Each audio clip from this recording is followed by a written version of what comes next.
Latest updates के लिए हमारे चैनल हलचल इंडिया को लाइक, शेयर एंड सब्सक्राइब कीजिए एंड यस, बेल आइकन को प्रेस करना मत भूलिए। चार लेबर कोड कहते हैं कि मजदूर गुलामी करो, तुम वोट देने की मशीन के अलावा कुछ नहीं हो, तुम्हारी कोई औकात नहीं है, सिर्फ वोट दो, मैं गद्दी में बैठूंगा, मैं ऑर्डर पास करूंगा, तुम उसका भुगतान करते रहना, हम जीएसटी बढ़ा देंगे, तुम उसका भुगतान करते रहना।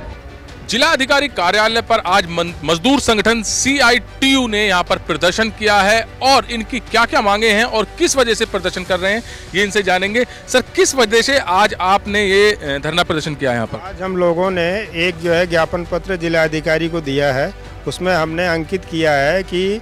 जिले के अंदर जो फैक्ट्रियाँ काम कर रही हैं उसमें मजदूर वर्ग के लिए जो कानून ऑलरेडी बने हुए हैं उन कानूनों का भी ये प्रशासन जो है पालन नहीं करा पा रहा है, जिसके परिणाम स्वरूप अगर कोई दुर्घटना हो जाती है तो उस मजदूर का ना तो नाम मिलता है, ना उसकी जो है कोई ये नौकरी की जो है पीरियड मिलता है। ऐसे में मालिक उसे कई बार ये मानने से मना कर देते हैं कि हमारा मजदूर है, और सरकार जो है बाद में सिर्फ लिपापोती करती है कि हम जांच कर रहे हैं, जांच करके आपने उसे फाइलों में दर्ज कर लिया, लेकिन वो मजदूर जो 15-20 मर गए उनको क्या मिला? उनके फैक्ट्री और कंपनी की बात कर रहे हैं आप, जैसे कि वो लग रहा है कि इन कानूनों का अनदेखी कर रही है जो कि सरकार ने उनके खिलाफ बनाए हैं, या उनको कहने के लिए बनाए हैं कि भाई आप इनको फॉलो कीजिए। मजदूर का जो अभी वर्तमान लेबर कोड लाए हैं उसका हमारा संगठन शुरू से विरोध कर रहा है, और इसी विरोध के चक्कर में, इसी विरोध के प्रभाव में अभी तक जो है उत्तर प्रदेश सरकार ने उस लेबर कोड्स को लागू नहीं किया। लेकिन उसके पहले ही सरकार की सहपे और प्रशासन की मदद से जो है उद्योगपति जो है क्या कर रहे हैं कि उस कानून को चोर दरवाजे से लागू कर रहे हैं, और जो चीज़ें बने हुए कानून के तहत मजदूरों को मिलनी चाहिए वो चीज़ें उनको नहीं दे। चोर दरवाजे से जैसे आप बता रहे हैं लागू कर रहे हैं, उनको क्या फायदा होगा इस चीज़ से?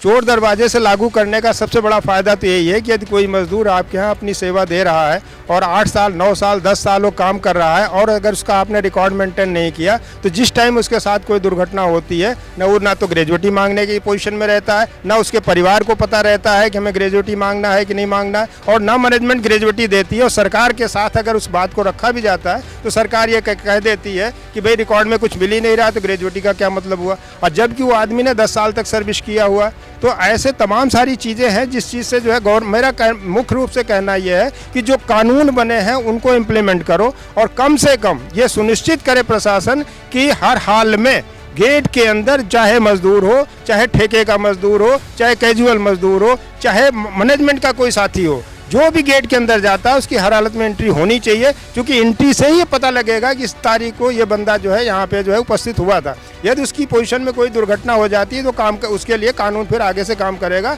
और संगठन भी काम करेगा। लेकिन सवाल है जब यही नहीं होता, पहले ही स्टेज पे चीज़ें खत्म हो जाती हैं, तो फिर मजदूर को कहाँ से बेनिफिट मिलेगा, कहाँ से उसका कानूनी इतलाब मिल पाएंगे। इसी तरह से और सारी चीज़ें देखिए, प्रशासन के पास ताकत है, प्रशासन जो है तमाम सारे जो कानून ऑलरेडी बने हैं, जांच के कानून बने हुए हैं, कौन से कारखाने में क्या प्रोडक्शन होना है, कौन से कारखाने में कितने लोग काम करेंगे, तमाम सारे कानून बने हुए हैं। लेकिन प्रशासन की सुस्ती या सरकार का रुख जो है, दोनों मिला के ऐसी परिस्थिति बन जाती है कि जो है उद्योगपति आराम से उद्योग चलाता रहता है, 10 साल तक चलाता रहता है, लेकिन वहाँ पे कोई भी चीज़ें जो है लागू नहीं हो पाती, कानून लागू नहीं हो पाता। अभी आपने जिलाधिकारी महोदय को ज्ञापन सौंपा है, उसमें क्या आश्वासन मिला है? जिलाधिकारी महोदय ने कहा है कि जो बात श्रम विभाग से संबंधित है उन बातों को हम श्रम विभाग में भेजेंगे। हम लोगों ने ये भी बात रखी हुई है कि जो अन्य विभागों से संबंधित फैक्ट्री एक्ट के अंतर्गत जो DFF होता है, डायरेक्टर ऑफ फैक्ट्रीज होता है, उसका भी उसके अंदर कुछ काम होता है। ये सब जो विभाग बने हुए हैं उन विभागों को भी ये बात जानी चाहिए, और जिला अधिकारी इतने सक्षम होते हैं कि अगर उनका कड़ा नोट उन लोगों को जाए कि हर कारखाने में जाकर के आप जांच कीजिए और एक रिपोर्ट पेश कीजिए कि इस कारखाने में टोटल कितने श्रमिक हैं, इस कारखाने में उत्पादन क्या होता है, इस कारखाने में जो है सुविधाएं क्या क्या लोगों को मिल रही हैं, तो आसानी से काफ़ी मजदूर को बेनिफिट हो सकता है। लेकिन प्रशासन उस बात को नहीं करता, इसीलिए हम लोग आज प्रशासन के सामने अपनी बात को रखने आए हैं। हमारा जो ज्ञापन है इसके थ्रू, प्रशासन के थ्रू मुख्यमंत्री जो है उत्तर प्रदेश और लेबर मिनिस्टर जो है भारत सरकार तक के लिए है।